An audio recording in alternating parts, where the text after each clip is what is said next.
మండేటి నిప్పుల దండై త్యాగాల కాంగ్రెసు జెండకు అండై ఓహో నిజామాబాదు గడ్డ మీద పొద్దై పొడిసే సామాన్యుల ధైర్యమై ముందుకు నడిసే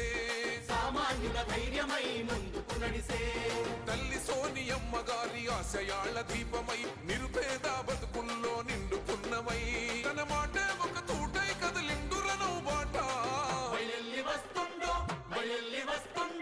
బయలెల్లి వస్తుండో జీవనన్నా మరిగేసిన ఉద్యమకారుల పెద్దన్నా చేతి గుర్తు జెండలెత్తి కదిలినాడురా తాటిపర్తి జీవనన్న మనకు అండరా ఉద్యమకారుల పెద్దన్నా చేతి గుర్తు జెండలెత్తి కదిలినాడురా తాటిపర్తి జీవనన్న మనకు అండరా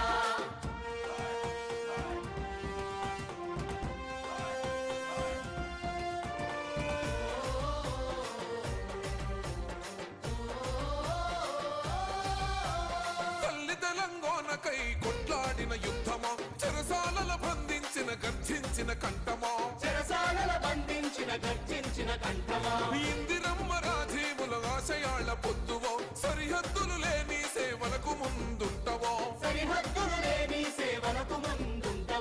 అన్నీతోనై అందరి మోడై కదిలొస్తాడు అనునిత్యం పేదలకు అందుబాటులుంటాడు నిజామాబాదు నిరుపేదల అభయం మన అన్నరా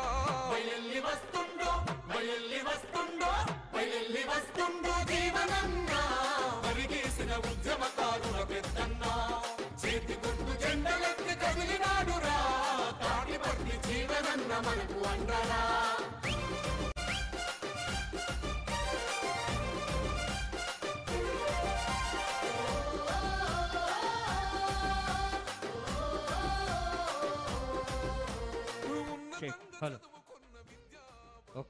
జీవనన్న అంటే నిరుపేదల గొంతురా రాజకీయ రంగంలో అపరచానుక్యుడు జనబలమే తన బలమని నమ్మిన నాయకుడురా ధర్మానికి దారి చూపే దయగల మా రాజువో మట్టి బిడ్డలాయతలను తీర్చిన గుణవంతుడో హస్తం పేదల సెలివై కదులుతున్న నేస్తమా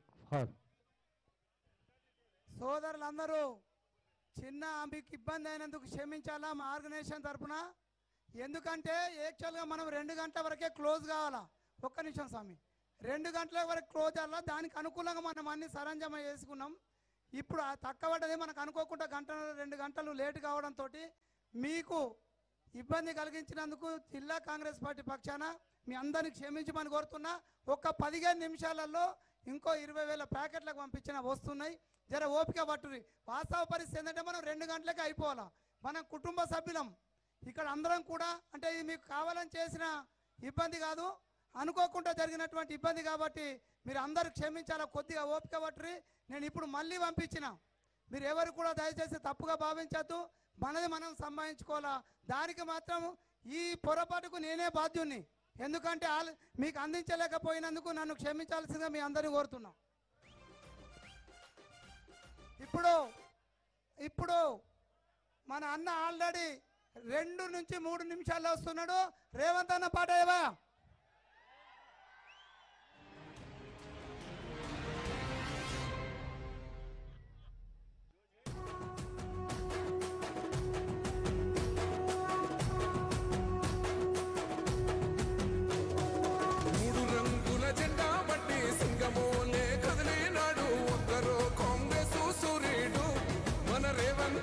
నిగ్గదీసి అడిగే మునగాడు వీడు భూమిన వానైతాడు బీదసాదల ధైర్యం వీడు దొంగ దొరల భరతం పడతాడు మన రేవంతన్న పేద ఇంటికి పండుగ తెస్తాడు సోనియమ్మ దివెనతోని రాహులన్న సైనికుడయ్యి పెద్ద కొడుకై యుద్ధం చెయ్య సిద్ధమాయే రేవంతన్న 3 రంగుల జెండా పట్టి సింగమోలే కదిలినాడు ఒక్కరో కాంగ్రెస్ సూర్యుడు మన రేవంతన్న నిగ్గదీసి అడిగే మునగాడు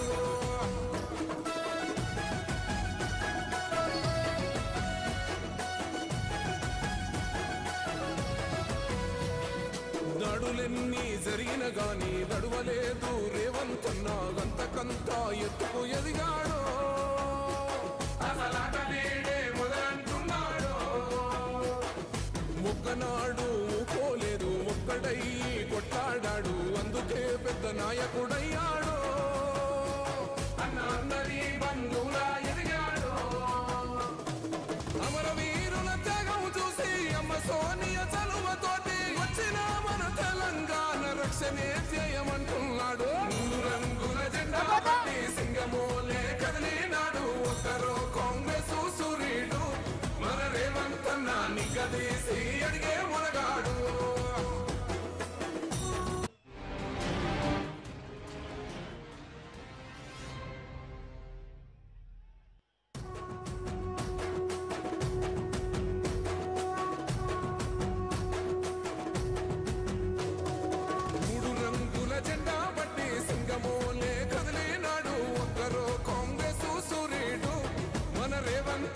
నిగ్గదీసి అడిగే మునగాడు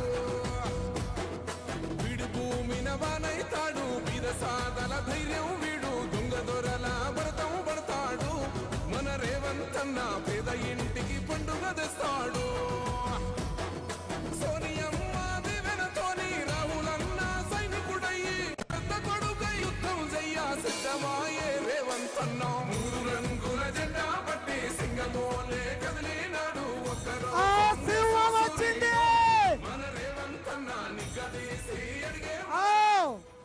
మన ప్రియతమ నాయకులు రాష్ట్ర ముఖ్యమంత్రి వర్యులు పాటై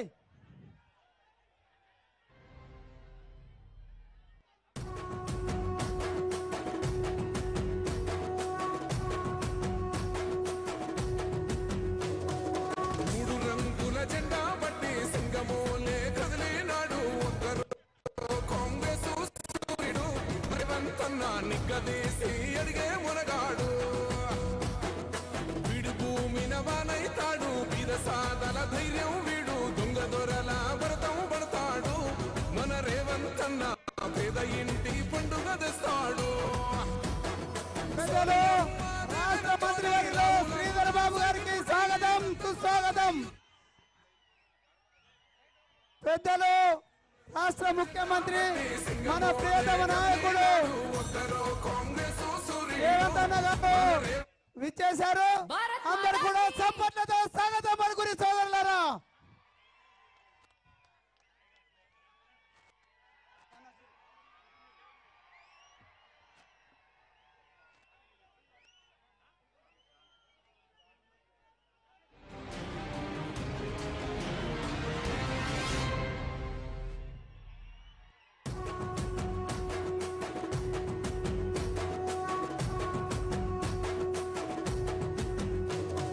మూడు రంగుల జెండా పట్టి సింగమోలే కదిలినాడు भारत माता की जय।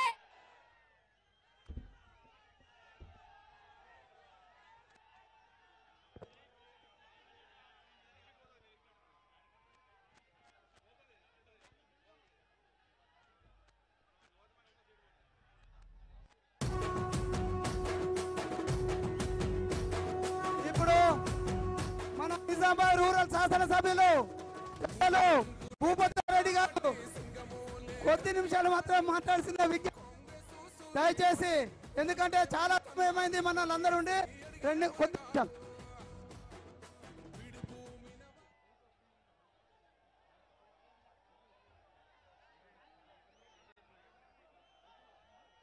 మన నిజామాబాద్ పార్లమెంట్ జన జాతర కార్యక్రమానికి మన ప్రియతమ నాయకుడు మన ముఖ్యమంత్రి గారు పిసిసి అధ్యక్షుడైనటువంటి పెద్దలు రేవంత్ రెడ్డి గారికి అదేవిధంగా ఇలా సోనియా గాంధీ గారు మరి రాహుల్ గాంధీ గారి ఆశీస్సులతో పార్లమెంట్ అభ్యర్థిగా కాంగ్రెస్ పార్టీ అభ్యర్థిగా నిలబడుతున్నటువంటి పెద్దలు జీవన్ రెడ్డి గారికి అదేవిధంగా మన పార్లమెంట్ ఇన్ఛార్జ్ మాజీ మంత్రివర్యులు బోధన్ శాసనసభ్యులు పెద్దలు సుదర్శన్ రెడ్డి గారికి అదేవిధంగా మరి బీసీ ఎస్సీ ఎస్టీ మైనారిటీల అడ్వైజర్గా ఉన్నటువంటి పెద్దలు షబీర్ అలీ గారికి మరి వేదిక మీద ఇవాళ మనకు ఇంకో అతిథిగా వచ్చినటువంటి పెద్దలు మంత్రివర్యులు శ్రీధర్ బాబు గారికి వేదిక మీద అంతా పెద్దలందరికీ కూడా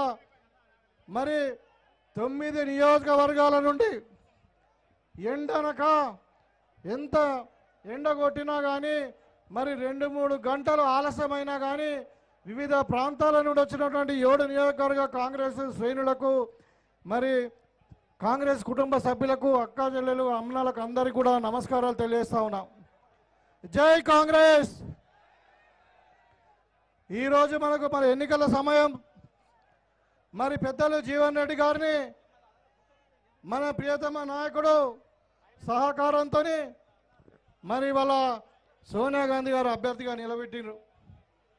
మనం చూసుకుంటే పోయిన డిసెంబర్లో ఎన్నికల్లో రేవంత్ రెడ్డి గారిని వారి ఆధ్వర్యంలో ఉన్నటువంటి 6 గ్యారంటీ పథకాలు అన్నీ కూడా మనము 4 నెలల్లోనూ 6 గ్యారంటీలలో 4 గ్యారంటీలు మనం అమలు పరుచుకున్నాం. ఇవాళ మొన్న రాహుల్ గాంధీ గారి ఆధ్వర్యంలో తుక్కుగూడలో జరిగినటువంటి కాంగ్రెస్ మీటింగ్లో మరి 5 గ్యారంటీలు ఏదైతే మనము కేంద్రంలో ప్రభుత్వం వస్తే మనం ఏం చేస్తాం, పేదవాళ్లకు మనం ఏం చేస్తాం, రైతులకు, మహిళలకు, విద్యార్థులకు, మరి నిరుద్యోగులకు అని చెప్పి మనం చెప్పుకోవడం జరిగింది. ఇవాళ కాంగ్రెస్ పార్టీ అంటే నిబద్ధత గల పార్టీ, దేశానికి కొరకు స్వాతంత్రం ఇచ్చినటువంటి పార్టీ, మన తెలంగాణ ఇచ్చినటువంటి పార్టీగా మరి ఇవాళ కాంగ్రెస్ పార్టీ చెప్పిందంటే చేస్తుంది, చేసిందే చెప్తుంది. మరి మనం 6 గ్యారంటీలు చెప్పినాం, అందులో చాలా మటుకు అమలుపరచడం ఎన్ని ఆర్థిక ఇబ్బందులు ఉన్నా కానీ. ఇవాళ మనం 5 గ్యారంటీలను కూడా రాహుల్ గాంధీ గారు ఏదైతే కేంద్రంలో ప్రభుత్వం వస్తే చేస్తామని చెప్తా ఉన్నారో అది 100% అమలు అవుతాయి. కాబట్టి ఇవాళ టైం ఆసనమైంది. మన నిజామాబాద్ పార్లమెంటులో గత 10 సంవత్సరాల నుండి మొత్తం అభివృద్ధి కుంటుపడింది. అంతకుముందు మాజీ ముఖ్యమంత్రి కేసీఆర్ కూతురు కవిత మరి ముఖ్యమంత్రి కూతురు కదా, ఏదో మన జిల్లాకు ఏదో అభివృద్ధి పరిస్థితి మరి మన అందరినీ కూడా కాపాడుకుంటుందని చెప్పి మనం కోరుకున్నప్పుడు మరి ఆమె ముఖ్యమంత్రి కూతురుగా ఉండి కూడా ఏమీ చెయ్యలేని పరిస్థితుల్లో మనము ఈ అరవింద్ను గెలిపించారు జిల్లా ప్రజలు. గెలిపించుకుంటే కేంద్రంలో అధికారం ఉండి కూడా ఆయన ఏ ఒక్క పని చేయలే. ఇవాళ ఈ వేదిక నుండి నేను అడుగుతా ఉన్నా, అరవింద్ 5 సంవత్సరాలలో కేంద్రంలో అధికారం ఉండి కూడా మరి నువ్వు ఈ నియోజకవర్గానికి, పార్లమెంటు నియోజకవర్గానికి నువ్వు ఏం చేసినావయ్యా అని అడిగితే ఏమీ సమాధానం లేదు. మరి ఇంకా ఎందుకయ్యా నువ్వు ఓట్లు అడుగుతున్నావు, మళ్ళీ గెలిచిన తర్వాత ఇంకేమైనా చేస్తావా అంటే దానికి సమాధానం లేదు. ఇవాళ ఏమంటున్నాడు, మొన్న గత ఎన్నికల్లో వాళ్ళ ఫాదరు డి శ్రీనివాస్ చూసి ఓట్లు వేసిర్రు, ఇవాళనేమో మళ్ళా మోడీ గారి ముఖం చూసి ఓట్లు వేయండి, నా ముఖం అవసరం లేదు చూసుడు అంటున్నారు. ఈ విధంగా మళ్ళొకసారి మభ్యపెట్టి మరి మళ్ళా మన ప్రజలను మోసం చేయాలని చూస్తూ ఉన్నారు. పసుపు బోర్డు అన్నారు, 5 రోజులకే అన్నారు. ఇవాళ 5 సంవత్సరాలతో కూడా పసుపు బోర్డు ఓన్లీ పేపర్ మీదనే ఉంది. అందుకని మిత్రులారా, ఇంకొక టీఆర్ఎస్ అభ్యర్థి ఉన్నాడు, ఆయన 10 సంవత్సరాలు మా నియోజకవర్గంలో ఎమ్మెల్యేగా ఉండే. ఇంతకుముందు 10 సంవత్సరాలు నియోజకవర్గానికి ఏమి చేయలే. ఆయన చెయ్యని అవినీతి అవకతవకలు అన్నది మరి దాన్ని చెప్పనేంత ఉన్నాయి, చెప్పుకుంటే భారతం అంత ఉన్నాయి. మరి మొన్ననే 3 నెలల కిందనే అక్కడ నిజామాబాద్లో ఓడిపోయినటువంటి వ్యక్తి మరి ఇవాళ మనకు ఏ విధంగా మనకు ఉపయోగపడతాడో మీరు ఆలోచించాలా. ఇవాళ కేసీఆర్ కుటుంబం మొత్తం కూడా అవినీతి పాలైపోయి మరి కవితనేమో జైలు పాలైంది, కేటీఆర్ ఏమో పేపర్లు అమ్ముకుంటున్నాడు, మరి వాళ్ళ నాన్ననేమో అప్పుడు ధరణి పేరు మీద భూములు అమ్ముకున్నాడు. ఇది వాళ్ళ చరిత్ర.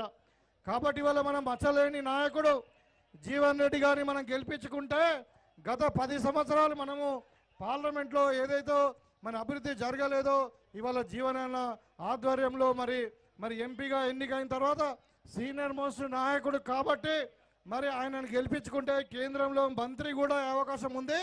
మన నిజామాబాద్ పార్లమెంటు నుండి ఇంతవరకు ఏ నాయకుడు కూడా కేంద్రంలో మంత్రి కాలేదు. దయచేసి మీరు గమనించండి. మన మచ్చలేని నాయకుడిని 5 సార్లు మరి అసెంబ్లీకి గెలిపించుకున్నటువంటి వ్యక్తి మరి ఇవాళ పార్లమెంట్ అభ్యర్థిగా అడ్వకేట్గా మరి నిలబడ్డాడు. మీరందరూ కూడా ఆయనకు సహకరించి మనము 1,00,000 ఓట్ల మెజారిటీతోని జీవనన్నను గెలిపించుకుందామని చెప్పి కోరుకుంటూ మరి మీకు అందరు కూడా ఒకటే చెప్తా ఉన్నా, మీరందరికి కూడా ఇంత ఎండ కొట్టినా మరి ఎన్ని పనులున్నా గత 3 గంటల నుండి మరి మీరందరూ ఇక్కడ రేవంత్ అన్న కొరకు వేచి చూడమని నిజంగా అభినందనీయ. మీకు అందరికీ ధన్యవాదాలు తెలియజేసుకుంటూ సెలవు తీసుకుంటా ఉన్నాను. జై కాంగ్రెస్, చేతి గుర్తుకే, చేతి గుర్తుకే. Thank you sir. దయచేసి 2 నిమిషాల కంటే ఎక్కువ మాట్లాడకూడదు దయచేసి, ఎందుకంటే సమయం ఎక్కువైంది. ఇప్పుడు పెద్దలు నా సహచరుడు ధర్మపురి ఎమ్మెల్యే ప్రభుత్వ విప్పు లక్ష్మణ్ గారి 2 నిమిషాలు మాట్లాడాల్సి కోరుతున్నాను.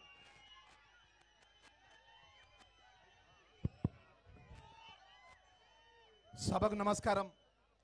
సభాధ్యక్షులు మిత్రులు, నిజామాబాద్ జిల్లా కాంగ్రెస్ పార్టీ అధ్యక్షులు, తెలంగాణ ప్రజల ప్రియతమ నాయకులు, మన ఆశాజ్యోతి గౌరవ రాష్ట్ర ముఖ్యమంత్రి పెద్దలు గౌరవనీయులు పెద్దలు రేవంత్ రెడ్డి గారు, అదేవిధంగా వేదిక పైన పెద్దలు గౌరవనీయులు మాజీ మంత్రివర్యులు బోధన్ శాసనసభ్యులు పెద్దలు సుదర్శన్ రెడ్డి గారు, అదేవిధంగా నిజామాబాద్ పార్లమెంట్ అభ్యర్థి మన ప్రియతమ నాయకులు పెద్దలు జీవన్ రెడ్డి గారు, వేదిక పైనటువంటి పెద్దలందరికీ కూడా పేరు పేరున నమస్కారాలు తెలియజేసుకుంటూ ఉదయం 11 గంటలకు పెద్ద ఎత్తున వేలాది మంది కాంగ్రెస్ పార్టీ కార్యకర్తలు, అన్ని వర్గాల ప్రజలు ఈ ప్రాంతంలో ఒక రైతు బిడ్డ, రైతులకు సేవ చేసిన నాయకుడు, ఉదయం 7 గంటలకు వెళ్ళి రాత్రి 11 గంటలకు 74 సంవత్సరాల వయసులో కూడా పెద్దలు జీవన్ రెడ్డి గారు ప్రజలకు అందుబాటులో ఉండి సేవలు చేసే ఒక నాయకుని గెలుపు కోసము మండి టెండర్ లెక్క చేయకుండా మా రాష్ట్ర ముఖ్యమంత్రి పెద్దలు రేవంత్ రెడ్డి గారు వస్తున్నారు కాబట్టి పెద్ద ఎత్తున ఈ నిజామాబాద్ పార్లమెంట్ లో కాంగ్రెస్ పార్టీ జెండా పాతి వేసే విధంగా మరి పెద్ద ఎత్తున వచ్చినటువంటి మా కాంగ్రెస్ పార్టీ కార్యకర్తలకు ప్రజలకందరికీ నమస్కారాలు తెలియజేసుకుంటూ ముఖ్యమైన విషయాన్ని ఈ తెలంగాణ రాష్ట్రం ఉన్నటువంటి మా దళితులకు సంబంధించిన విషయంలో బట్ట ఈ రాష్ట్రంలో ఈ కాంగ్రెస్ పార్టీ ఈ ఉమ్మడి ఆంధ్ర రాష్ట్రంలో కానీ తెలంగాణ రాష్ట్రంలో కానీ ఏ గ్రామంలో కూడా ఇందిరమ్మ ఇండ్లు లేని గ్రామం లేదు. పేదవాళ్లకు దళిత వర్గానికి కానీ అట్టడి వర్గానికి కానీ ఏదైతే భూములు ఇచ్చిందంటే ఆ రోజు కాంగ్రెస్ ఇందిరమ్మ తల్లి కాంగ్రెస్ పార్టీ హయాంలో ఈ రోజు ప్రతి గ్రామంలో ల్యాండ్ సంబంధించినటువంటి పూర్తి యొక్క యజమాని ఇచ్చిందంటే కాంగ్రెస్ పార్టీ అన్న విషయాన్ని కూడా తెలియజేసుకుంటూ పెద్దలు ఈరోజు మా రేవంత్ రెడ్డి గారు రాష్ట్ర ముఖ్యమంత్రి గారికి దయచేసి చేతులు జోడించి మనం చేసుకుంటాము. నిజామాబాద్ పార్లమెంట్ లో ఉన్నటువంటి ఏదైతే జగిత్యాల జిల్లాకు సంబంధించిన జగిత్యాల శాసనసభ ప్రాంతం కానీ కోరుట్ల శాసనసభ ప్రాంతం కానీ అదేవిధంగా 5 నియోజకవర్గం లోపల మా ప్రాంతానికి సంబంధించిన ఏదైతే జగిత్యాల జిల్లాకు సంబంధించినటువంటి పెద్దలు జీవన్ రెడ్డి గారి ఆధ్వర్యంలో అక్కడ కాంగ్రెస్ పార్టీ కార్యకర్తలను సుమారు 50,000 మెజార్టీతో మేము ఇచ్చే విధంగా రాత్రి వాళ్ళు కష్టపడతాం అన్న విషయాన్ని మనవి చేసుకుంటూ సెలవు తీసుకుంటున్నా. జై కాంగ్రెస్. ఇప్పుడు శాసన మండలి సభ్యులు రాష్ట్ర వర్కింగ్ ప్రెసిడెంట్ మహేష్ అన్న గారిని 2 నిమిషాలు మాట్లాడి కోరుచున్నాను. నేను మాట్లాడేది ఏమీ లేదు, కేవలం రేవంత్ రెడ్డి గారు ముఖ్యమంత్రి అయిన తర్వాత మొదటిసారి నిజామాబాద్కు వచ్చిన ఈ వేళ మీరందరూ చప్పటితో స్వాగతం పలకాల్సిన నేను కోరుతా ఉన్నాను. ముఖ్యమంత్రి గారు ఈ రాష్ట్రంలో ఇవాళ అధికారంలోకి వచ్చామంటే మీరు పిసిసి అధ్యక్షుడైన తర్వాత మీ మొండితనం, మీ పట్టుదల, రేవంత్ రెడ్డి గారు అయితేనే ఇది సాధించగలుగుతారని ప్రజలు నమ్మిన వేళ, సోనియా గాంధీ గారు 6 గ్యారెంటీలు ఇచ్చిన వేళ ఇవాళ మనకు అధికారం కట్టబెట్టినారు. రేవంత్ రెడ్డి గారు అంటే ఒక పట్టుదల, ఒక నిబద్ధత, దానికే ఇవాళ అధికారంలోకి వచ్చానన్నమాట ఈ సందర్భంగా మనవి చేస్తా ఉన్నాను. దివంగత రాజశేఖర రెడ్డి గారు ఈ ప్రాంగణం నుంచి 2-3 మాటలు మీటింగ్లు చేసినారు. ఆయన మరణం తర్వాత అంత ఘటమైనటువంటి నాయకుడు ఇవాళ రేవంత్ రెడ్డి రూపంలో కాంగ్రెస్ పార్టీ చూస్తూ ఉంది. ఇవాళ అధికారంలోకి వచ్చినామంటే మీ మీద పరిపూర్ణ నమ్మకంతో ఓటేసినారు. అదే నమ్మకంతో మీరు ముందుకు పోతా ఉన్నారు. భగవంతుడు ఆశీర్వాదాలు ఇంకా ముందుకు సాగాలని, ఆ సాగే క్రమంలో నిజామాబాద్ కావాల్సిన పారిశ్రామిక వ్యవసాయ పరంగా ఉన్నట్టు అవకాశాలు మీరు ఇవ్వాలని ప్రజాముఖంగా మిమ్మల్ని కోరుతూ సెలవు తీసుకుంటూ ఉన్నారు. అదేవిధంగా జీవన్ రెడ్డి గారు నిబద్ధత కలిగినటువంటి రాజకీయ నాయకుడు, 45 ఏళ్ల సుదీర్ఘ జీవితం ఉన్నటువంటి నాయకుడు.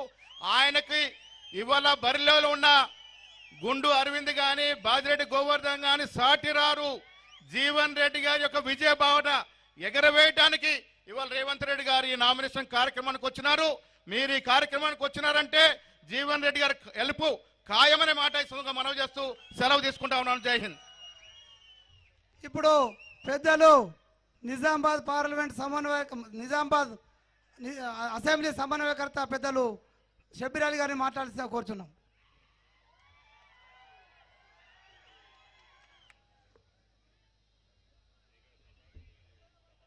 अंदर तेलुगुलो माట్లాడి मैं उर्दू में बोलूँगा.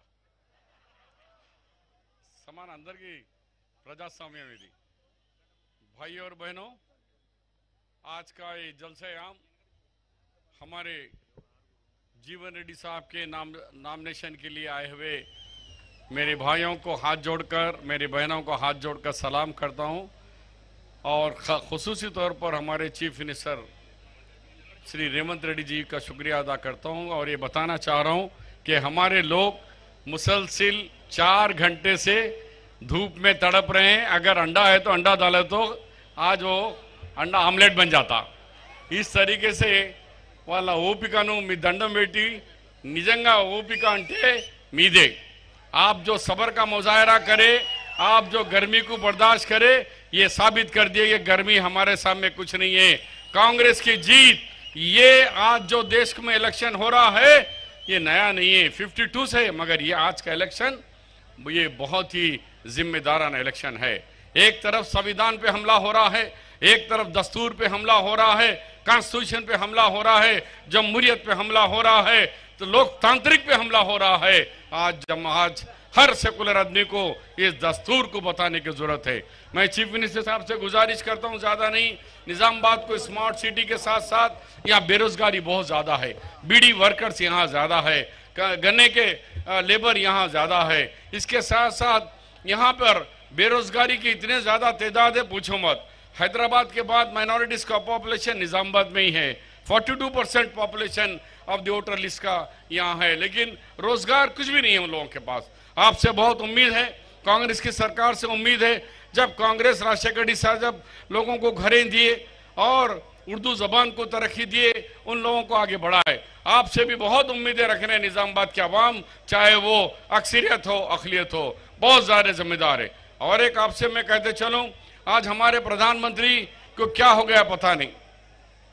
आज हिंदुस्तान 140 करोड़ का आवाम के प्रधानमंत्री है वो नरेंद्र मोदी जी, लेकिन अफसोस कल किस तरीके से बात कर रहे राजस्थान के जलसे में, वो कह रहे हैं कि एक कांग्रेस का मैनिफेस्टो किसी एक मजहब के लोगों के लिए बनाया गया है. शर्म की बात है मोदी जी, तुम्हारे लिए शर्म की बात है. आपको ये ज़ेबो नहीं देता कि देश के प्रधानमंत्री होके किसी एक मजहब को, किसी एक फिरके को, किसी एक जाति को आपको नीचे गिरा के बात करने का ये देश के संविधान में, बाबा साहेब के अंबेडकर के संविधान में गुंजाइश नहीं है. इसीलिए ये लोग चाहते हैं, ये संविधान बताना चाह रहे. और एक मोदी जी, आपको मंगलसूत्र के बारे में क्या मालूम? మీకు ఏం తెలుసు మోదీ గారు? మీరు సంసారమే చేయలే. पापम हमारी बहन दीदी को कहां छोड़ दी आपको ही नहीं मालूम है. आपको मंगलसूत्र की बात कर रहे हैं. अफसोस, पहले आप संसार करो, उस बिचारी को लाके अपने घर में रखो, तो उसके बाद तुम खवातीन के बारे में, औरतों की बात करें. जो लोग अपने बीवी को घर में नहीं रख सकते, जो मंगलसूत्र की इज्जत नहीं कर सकते, वो आगे क्या बढ़ सकते हुए कहते हुए मैं रुखसत हो रहा हूं. कांग्रेस पार्टी, जीवन रेड्डी गारी की भारी मेजॉरिटी कांग्रेस पार्टी చెయ్యి గుర్తుకే. మన గౌరవ ముఖ్యమంత్రి గారు 90 రోజుల్లో 31,000 వేకెన్సీలు ఫిలప్ చేసిన ఘనత మన చీఫ్ మినిస్టర్ గారు. కేవలం రాష్ట్రం భారతదేశమే కాదు, మోదీ గారు 10 సంవత్సరాలు 10,000 ఇవ్వలే, ఇవాళ 90 రోజుల్లో 31,000 వేకెన్సీలు ఇచ్చిన ఘనత కాంగ్రెస్ పార్టీ మన రేవంత్ రెడ్డి ముఖ్యమంత్రి గారిని చెప్తూ సెలవు తీసుకుంటాను. జై హింద్. ఇప్పుడు పెద్దలు మాజీ పార్లమెంటు సభ్యులు రాష్ట్ర ప్రచార కమిటీ చైర్మన్ మదన్న గారిని ఒక 2 నిమిషాలు మాట్లాడాల్సి రిక్వెస్ట్ చేస్తున్నాం.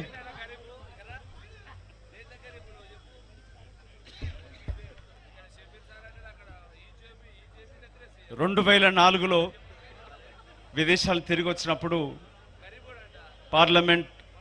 నిజామాబాద్ పార్లమెంట్ అభ్యర్థిగా వచ్చినప్పుడు మండు టెండలో వేలాది మంది తరలొచ్చి ఏ విధంగా ఆశీర్వదించి గెలిపించారో ఇవాళ అలాంటి వాతావరణం ఇక్కడ కనబడతా ఉంది. 11 గంటల నుంచి రాష్ట్రంలో తెలంగాణలో కాంగ్రెస్ పని అనిపెడుతున్న తరుణంలో రాష్ట్ర అధ్యక్షత బాధ్యతలు చేపట్టి సోనియా గాంధీ గారి, ఖర్గే గారి, రాహుల్ గాంధీ గారి యొక్క నమ్మకంతో తెలంగాణలో తిరిగి కాంగ్రెస్ పార్టీ ప్రభుత్వాన్ని తీసుకొచ్చిన మన గౌరవ ముఖ్యమంత్రి, రాష్ట్ర పిసిసి అధ్యక్షులు మీ అందరి యొక్క కరతాళ ధ్వనులతోటి స్వాగతం పలకాలని వేడుకుంటూ మొన్న 15వ తారీఖున తల్లిని పోగొట్టుకొని ఇవాళ మీ ముందుకు ఎందుకు వచ్చినానంటే మన గౌరవ ముఖ్యమంత్రి 10 ఏళ్ల దుర్మార్గ పరిపాలన అంతమొందించి 120 రోజులలో ప్రజాపాలన తీసుకొచ్చి ఇచ్చిన హామీలు నెరవేరుస్తూ ప్రజలు ఆశ్చర్యపడేట్టుగా ప్రతిపక్ష దిమ్మదిరేటట్టుగా పనిచేస్తూ ఉంటే ఇటు బీజేపీ బీఆర్ఎస్ ఏకమై మన ప్రియతమ నాయకుడు రేవంత్ రెడ్డి గారి నాయకత్వంలో ప్రభుత్వాన్ని కూలదూసే క్రమంలో మీరు మనమందరం ఉన్నామని చెప్పి గౌరవ ముఖ్యమంత్రి రాహుల్ గాంధీ గారిని ప్రధానమంత్రి చేయాలనే కలలు కంటూ తెలంగాణలో కనీసం 14 సీట్లు గెలవాలని చెప్పి వారు హామీ ఇవ్వడం, ఆ హామీని నెరవేర్చాలనంటే నేను మీరు మనందరం కూడా గౌరవ ముఖ్యమంత్రి గారికి చేతులతో ఒకసారి విశ్వాసం కలిగించండి. నిజామాబాదులో పార్లమెంట్ సభ్యుడిగా ప్రజానాయకుడు జీవన్ రెడ్డి అన్నను గెలిపిస్తామని చెప్పి మనము విశ్వాసం కలిగించాలి. ఒకే ఒక మాట, 10 సంవత్సరాలు మీ పార్లమెంట్ సభ్యుడిగా ఇక్కడ passport office, medical college, Telangana university, Guthpali Sagar ప్రాజెక్టులతోటి తెలంగాణ సాధించుకున్న చరిత్ర ఈ 10 సంవత్సరాలలో గత ముఖ్యమంత్రి కూతురు కానీ లేక బీజేపీ పార్టీ ఎంపీగా ఉన్న అరవింద్ కానీ మన జిల్లాకు చేసింది శూన్యం. ఉన్న చక్కెర ఫ్యాక్టరీ మూతబడ్డది, పసుబోడుకు పంగనామాలు పెట్టినాడు, అభివృద్ధి నోచుకోలే. గౌరవ ముఖ్యమంత్రి రేవంత్ రెడ్డి గారి నాయకత్వాన తిరిగి నిజామాబాద్ జిల్లా తెలంగాణ అన్నపూర్ణ జిల్లాగా విలసిల్లుతుంది, అభివృద్ధి చెందుతుంది. దానికి మన పార్లమెంట్ సభ్యుడిగా అన్న జీవనాన్ని మీరు గెలిపించాలని చేతులెత్తి వేడుకుంటూ మరొకసారి జై కాంగ్రెస్, జై కాంగ్రెస్, చేతి గుర్తుకే. పెద్దలు పార్లమెంట్ సమన్వయకర్త బోధన్ శాసనసభ్యులు సుదర్శన్ రెడ్డి గారిని మాట్లాడాల్సిందిగా కోరుతున్నాం.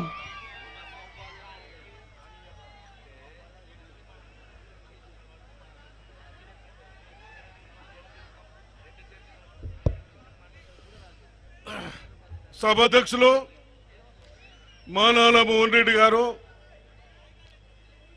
మన నిజామాబాద్ డిస్టిక్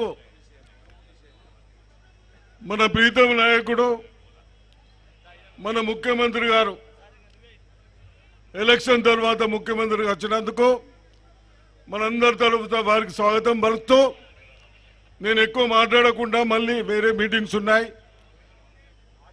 నేను మీ అందరు రైతులను దృష్టిలో పెట్టుకొని, కార్మికులను దృష్టిలో పెట్టుకొని ఒకటే నిర్ణయించాం, మేము రైతుల రాజ్యం తెచ్చుకోవాలి, మన రైతుల గురించి అవగాహన ఉన్నోళ్ళు కావాలి. కనీసం పార్లమెంట్లో పోయి ఈ దద్దమ్మలు ఎవరు మాట్లాడకుంటే మన జీవన్ రెడ్డి గారు 6 పర్యాయాలు ఎంపీలుగా గెలిచి ఒకసారి ఎమ్మెల్యేలుగా గెలిచి వారు మనకు ఎంపీగా ఉంటే బాగుంటుందన్న ఉద్దేశంతో మన ప్రీతం నాయకుడు రేవంత్ రెడ్డి గారు వారికి పార్లమెంట్ టికెట్ ఇచ్చడం జరిగింది. మనందరి బాధ్యత వారు పార్లమెంట్లో గెలవాలి. మన రాహుల్ గాంధీ గారు ఈ ప్రభుత్వాలు ఎన్ని విధాలు ఇబ్బందులు పెట్టినా వాననక చలి అనక ఎండనక మన ప్రజల సమస్యల కొరకు 6 నెలలు 4000 కిలోమీటర్లు తిరిగి ఎటువంటి బెదిరింపులకు లెక్క చేయకుండా ప్రజాస్వామ్యాన్ని కాపాడాలన్న ఉద్దేశంతో మన రాహుల్ గాంధీ తిరిగారే. వాణ్ణి గతంలో 10 సంవత్సరాలు తప్పుడు వాగ్దానాలు చేసి వాగ్దానాలన్నీ ఒక్కటి కూడా మనకు చెయ్యకుండా ఉద్యోగాలు లేవు, రైతులకు డబుల్ గునా చేస్తామన్నాడు, ఇన్కమ్ ఉన్న ఇన్కమ్ హెచ్చులు లేదు.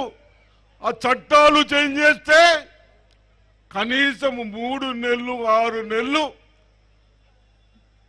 ఏదైతే యూపీ కానీ పంజాబ్ కానీ హర్యానాలో కానీ రైతులన్నీ ఆ చట్టాలు తీసేయమంటే ఆ రైతులను 30 మందిని ప్రాణాలు తీసిన మన నాయకులు వాళ్ళు అన్ను మనకు ప్రజాప్రతినిధులా కేవలం వాళ్ళ అహంకారం, మన ఓటుతో మీ ఓటుతో వాళ్ళ అహంకారాలు వచ్చినాయే.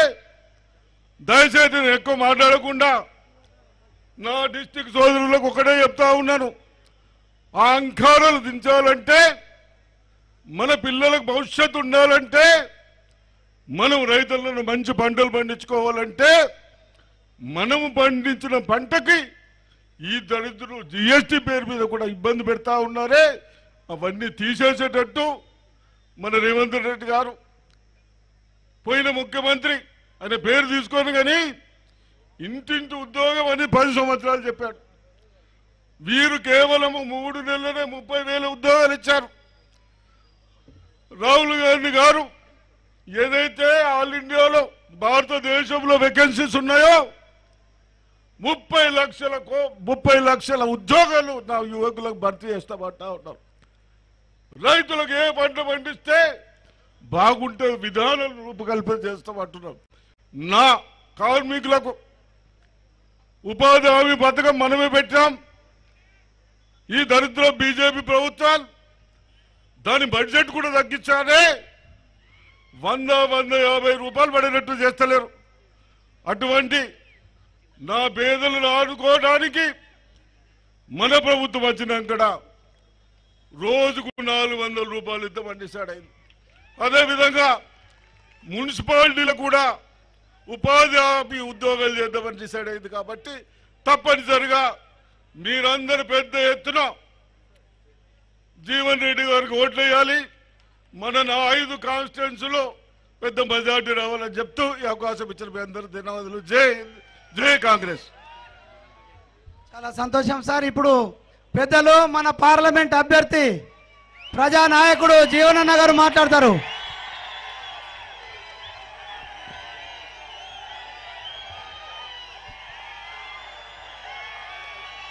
రేపు రాబోయేటువంటి పార్లమెంట్ ఎన్నికల్లో నిజామాబాద్ నుండి కాంగ్రెస్ పార్టీ పార్లమెంట్ అభ్యర్థిగా పోటీలో నిలబోతున్న సందర్భంగా ఈరోజు నామినేషన్ వేయబోయిన పరిస్థితులలో ముఖ్యంగా గౌరవ ముఖ్యమంత్రి వర్యులు ప్రదేశ్ కాంగ్రెస్ అధ్యక్షులు రేవంత్ రెడ్డి గారు మనందరినీ ప్రోత్సహింపచేయాలనే భావనతోని, మనను విజయపథంలో నడిపించాలనేటువంటి భావనతోని వారు స్వయంగా ఈరోజు నిజామాబాద్ ఈ సమావేశానికి రావటం మీ వారి సభాముఖంగా హృదయపూర్వకంగా ధన్యవాదాలు చెప్తూ, వాస్తవంగా ఉదయం 10 గంటలు వచ్చిందన్న 4 గంటలు ఇంత మండు టెండలో నిజామాబాద్ పార్లమెంటరీ నియోజకవర్గం నలుమూలల నుండి ఏదైతుందో కార్యకర్తలు, అభిమానులు, మా తల్లులు, ఆడబిడ్డలు, రైతాంగం,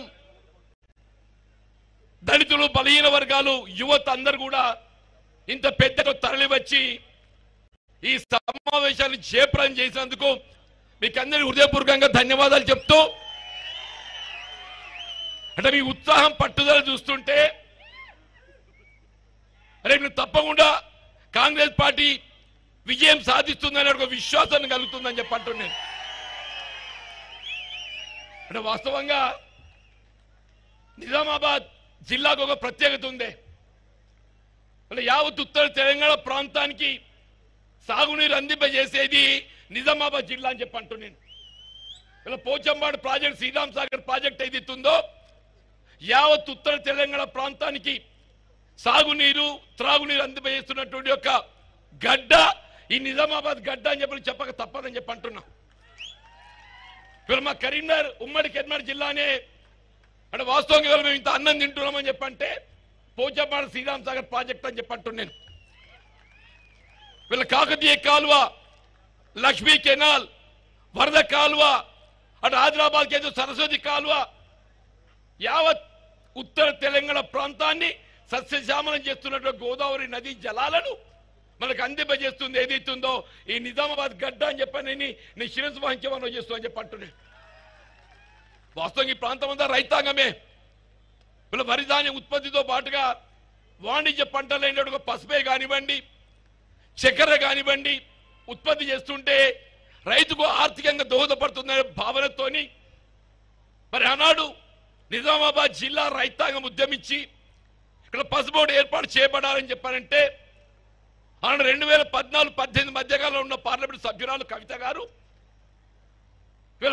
పసుబోర్డు ఏర్పాటు చేయడంలో నిర్లక్ష్యం వహించి ఆనాడు ఏదైతే ఎన్డీఏ ప్రభుత్వంతో కేంద్రంలో ఉన్న ఎన్డీఏ ప్రభుత్వంతో సత్సంబంధాలు కలిగి ఉండి కూడా పసుబోర్డు ఏర్పాటుకి ఏదో నిర్లక్ష్యం చేయడంతో దానికి తోడు ఏదైతుందో ప్రైవేట్ రంగంలో నడుస్తున్న చక్కెర కర్మాగారం ప్రభుత్వ పరంగా నిరూపించాలని చెప్పి తలస్తే 2015లో దొరసాని ఉన్న చక్కెర కర్మాగారం మూసేసిందా.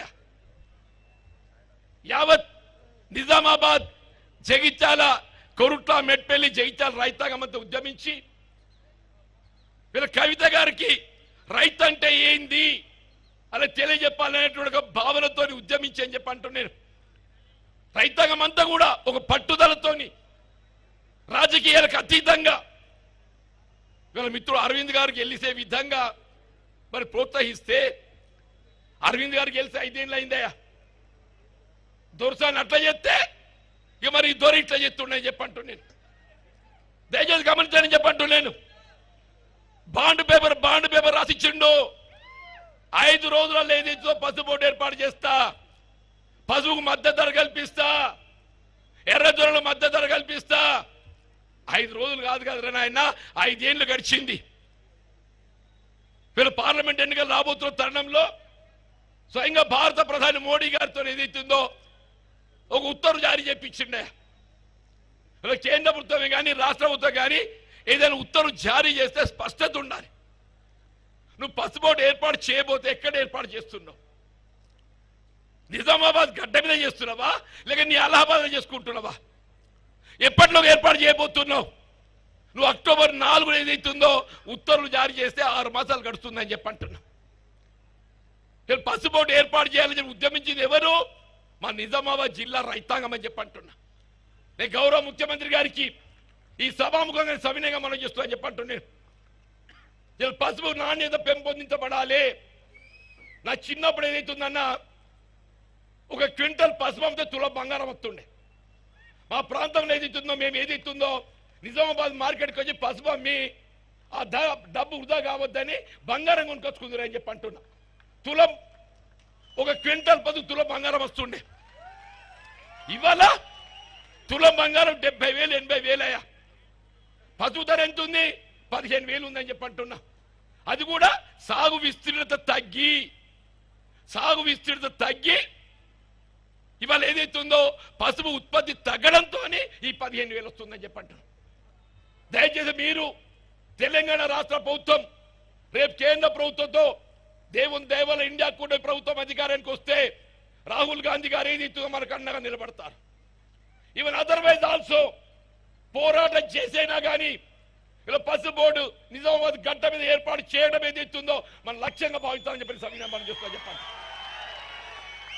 అంతేకాదు ఇవాళ చక్కెర కర్మాగారం పునః ప్రారంభమయ్యా.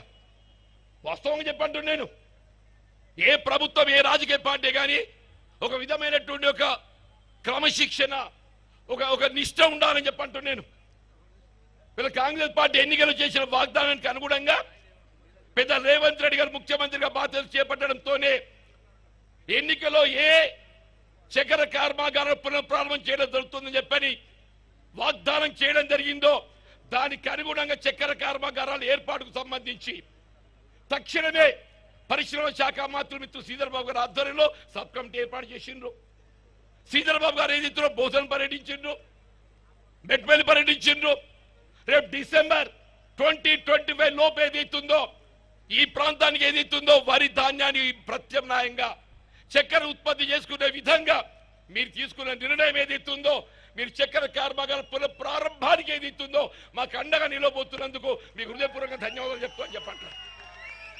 దయచేసి ఈ ప్రాంతం ఉందా రైతాంగం అని చెప్పంటున్నానే. వీళ్ళ కాలువ నీళ్ళు కాదే కరెంటు, ఇవాళ కాలువ నీరు పొందలేక విద్యుత్ ఆధారపడిన రైతాంగానికి విద్యుత్ భారం కాకూడదని భావనతోని ఆనాడు దేశంలో ఉమ్మడి ఆంధ్రప్రదేశ్ రాష్ట్రంలో కాంగ్రెస్ ప్రభుత్వం ఉచిత విద్యుత్ కార్యక్రమం అమలు చేసి తలబెట్టింది కాంగ్రెస్ పార్టీ అని చెప్పి అంటున్నాం. సరే తదుపరి టీఆర్ఎస్ పార్టీ కొనసాగించవచ్చు. నేను అడగదలుచుకున్న భారతీయ జనతా పార్టీ నాయకులను ఇవాళ ఏదైతే ఈ పంట కాలానికి ఇవాళ బావులపై ఆధారపడ్డ రైతాంగానికి విద్యుత్ సమస్య కాకూడదని భావనతో కొనుగోలు చేస్తే అయినా కానీ మన పంట తడి ఆరిపోకుండా విద్యుత్ కల్పించింది ఏదైతుందో గౌరవ ముఖ్యమంత్రి రేవంత్ రెడ్డి గారు చెప్పంటున్నా. నేను అడుగుతున్నా అరవింద్, నువ్వు భారతీయ జనతా పార్టీ పాలిత రాష్ట్రాలలో ఎక్కడ ఉచిత విద్యుత్ ఇస్తున్నావే? రైతాంగం ఉచిత విద్యుత్ అందింపజేస్తున్న ఏకైక రాష్ట్రం కాంగ్రెస్ పాలిత రాష్ట్రం అని చెప్పిన మనం చేస్తున్నాం చెప్పంటున్నా. అంతేకాదే రైతు రుణమాఫీ అని చెప్పంటున్నా.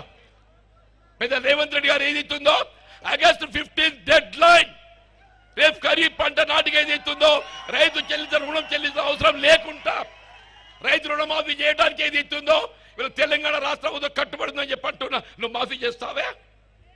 కనీస మద్దతు చట్టబద్ధత అని చెప్పంటున్నాను. వీళ్ళు ఈ ఎన్నికల పోరాటం ఏదైతుందో పెట్టుబడిదారి వర్గాలకు రైతాంగానికి ఏదైతుందో జరుగుతున్న పోరాటంగా నేను అభివర్ణిస్తామని చెప్పంటున్నా. ఇలా రైతు రుణమాఫీ చేయమంటే సోమరిపోతాయి సమయ.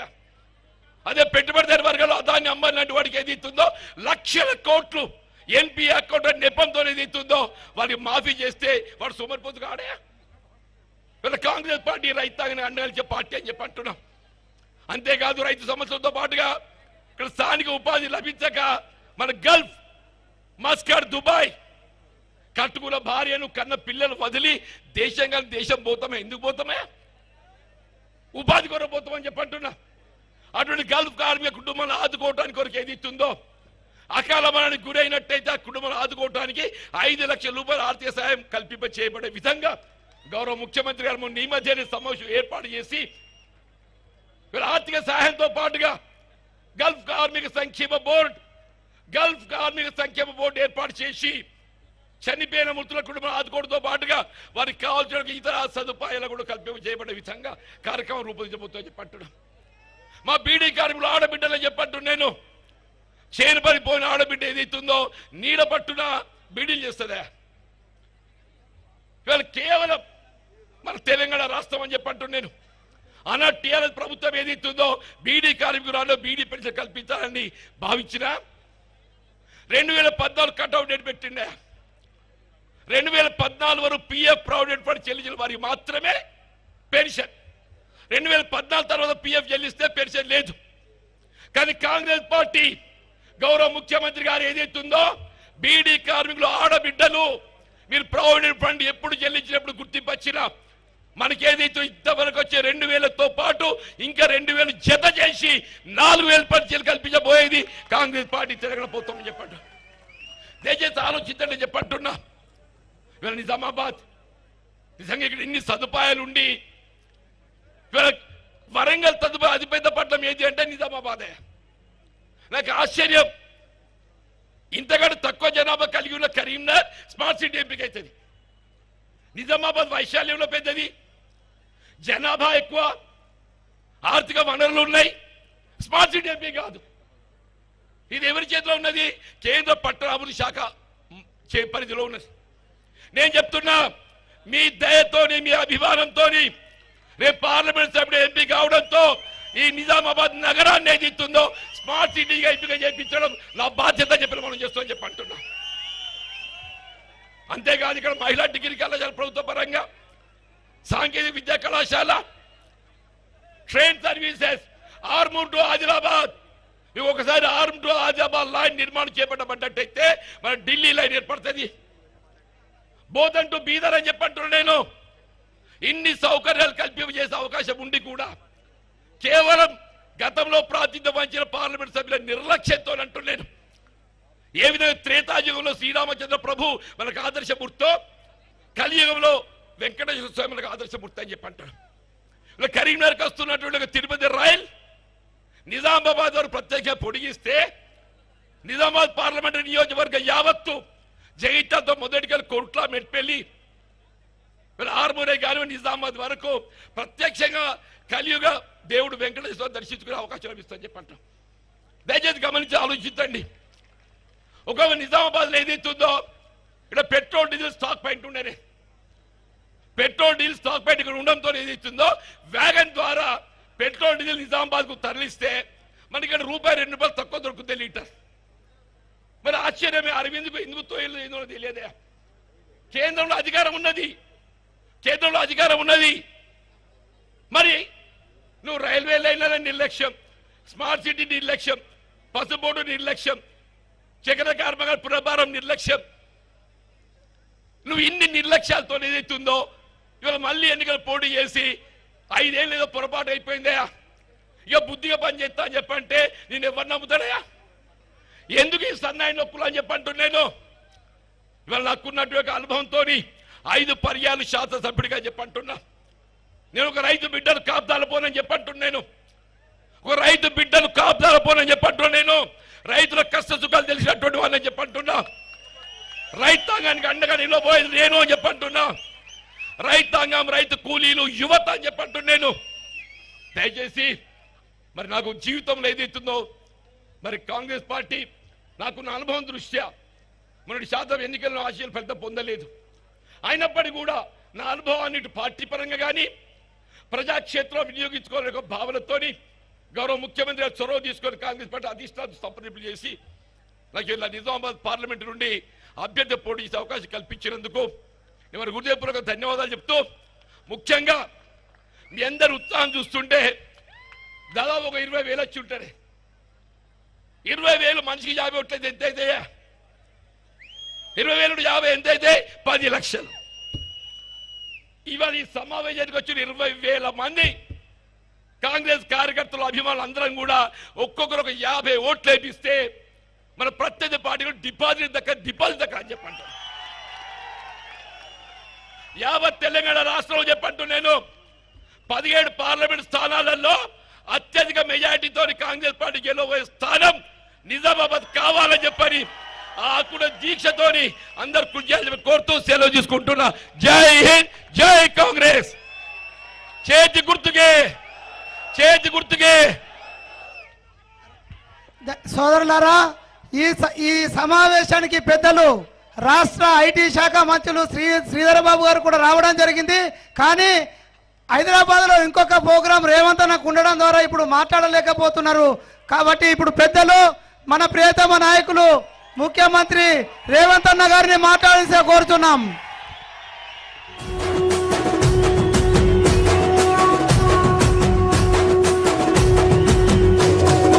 మూడు రంగుల జెండా బట్టి సింగమోలే కదిలినాడు ఒక్కరో కాంగ్రెస్ సూర్యుడు మన రేవంత్ అన్న నిగ్గదీసి అడిగే మునగాడు. వీడు భూమిన వానైతాడు, బీద సాగల ధైర్యం వీడు, దొంగ దొరల వ్రతం పడతాడు.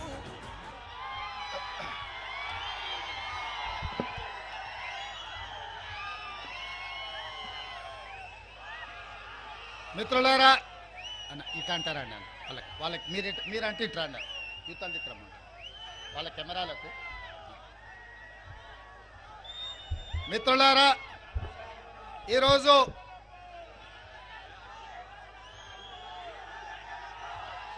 నిజామాబాద్ పార్లమెంట్ ఎన్నికల సందర్భంగా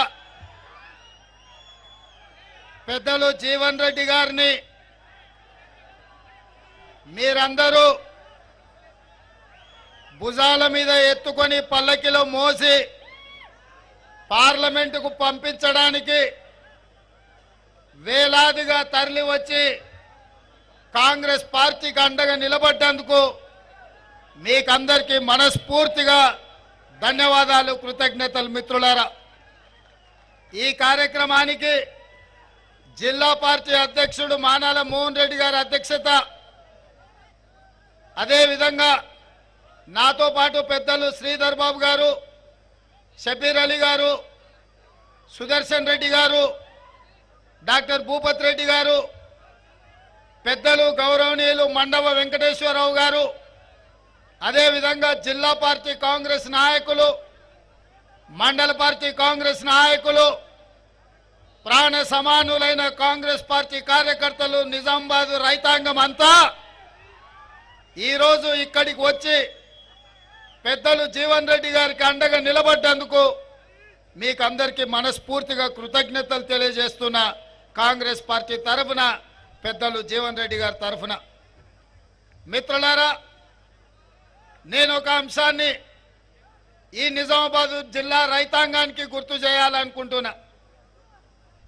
2021 జనవరి 30 తారీఖు నాడు పసుపు బోర్డు కోసం, రైతుల గిట్టుబాటు ధర కోసం ఆర్మూర్లో మీరు దీక్ష చేపడితే ఆ రోజు 12 గంటలకు రావలసిన నేను మార్గ మధ్యంలో వివిధ ప్రాంతాలు, గ్రామాల నుంచి వేలాదిగా విద్యార్థులు, రైతులు, నిరుద్యోగులు వచ్చి స్వాగతం పలుకుతుంటే సాయంత్రం 5 గంటలకు ఆర్మూరు గడ్డ మీద నేను కాలు పెట్టినా మీరందరూ ఆకలిని సైతం లెక్క చేయకుండా కడుపులో నకనకలాడుతున్నా ఆ రోజు నిలబడి వేలాది మంది ఆ దీక్షలో పాల్గొని రేవంత్ రెడ్డి గారి నాయకత్వంలో కాంగ్రెస్ పార్టీని గెలిపిస్తామని మీరు విశ్వాసం, నమ్మకం కలిగించినందుకు జూన్ 27, 2021 నాడు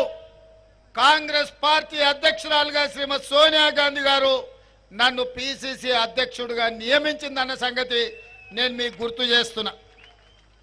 ఆనాడు పిసిసి నియామకంలో జనవరి 30, 2021 నాడు ఆర్మూర్లో జరిగిన దీక్ష మీరు అండగా నిలబడడంతో నిజామాబాద్ జిల్లా కాంగ్రెస్ పార్టీకి అండగా నిలబడుతుందన్న నమ్మకంతో ఆ రోజు పిసిసి అధ్యక్షుడిగా నన్ను నియమించడం జరిగింది.